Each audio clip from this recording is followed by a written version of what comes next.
Meron po tayong bagong kuha sa MediaCorp sa Lazada. Yan, at ito po ay nakuha rin po natin. Sa wakas po, madalas po tayong maunahan kaya lagi po tayong nawawalan. Kasi napakamura po nito kaya madalas pong makuha kagad. 150 lang po ito each kaya napakamura na po talaga nito. Nung araw po napakamahal nito, parang 1,850. Meron po siyang price sa likod. Mamaya papakita po yan. Pero bago ko po yan ipakita, unahin na po natin yung ating movie related items na parang video po natin last week o last week. Yan, at ito po siya. Oh.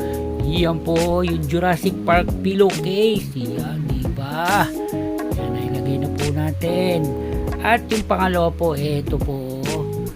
Si Willy Wonka Golden Ticket. Yan po, marami, medyo may reflections lang po. Pagpasensyahan nyo na po. Lapit po natin. Yan o, diba? At yung frame po niyan luma, medyo may mga tama-tama po.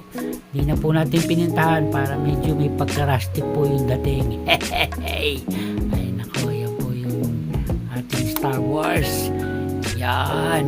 At yung pangatlo po natin, ito po, hindi pa po ako sigurado kung dito po sa pwesto na ito natin ilalagay at na madali lang naman po itong tanggalin. Yan po, oh, yung sa Back to the Future. Yan, oh, at nakapin lang po yan, oh. Napakadali lang po tanggalin yan. Kaya pag ano, yan, pa rin po natin ang pwesto, oh, pwede na rin po yan dyan. Yan. Okay, sige, eto na po yung ating nakuha sa MediaCorp.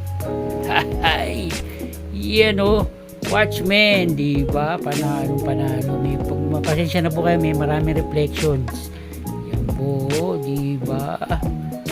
Ito po, nung araw po, parang 15 years ago, 10 to 15 years ago, marami po ito. Hindi ko po pinapansin ito.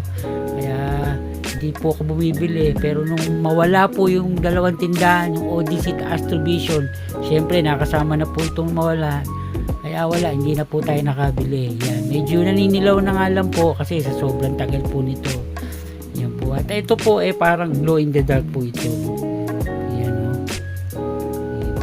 Marami po ito. Meron pa pong mga ibang klase. Siguro pagka nagka-available pa po ang MediaCorp, kukuha din po tayo nun. At ito po meron na po tayo kaya hindi na po natin bubuksan yan. Ito po yung Blu-ray ko. Nagka 4K Blu-ray na rin po ako nito kaya lang naibenta ko po. Ito pwede na rin po muna itong ating Blu-ray at lenticular po yung pinaka-artwork niya. O, diba? Panalo. Ayan o. Ayan, meron na rin po tayo. O, diba?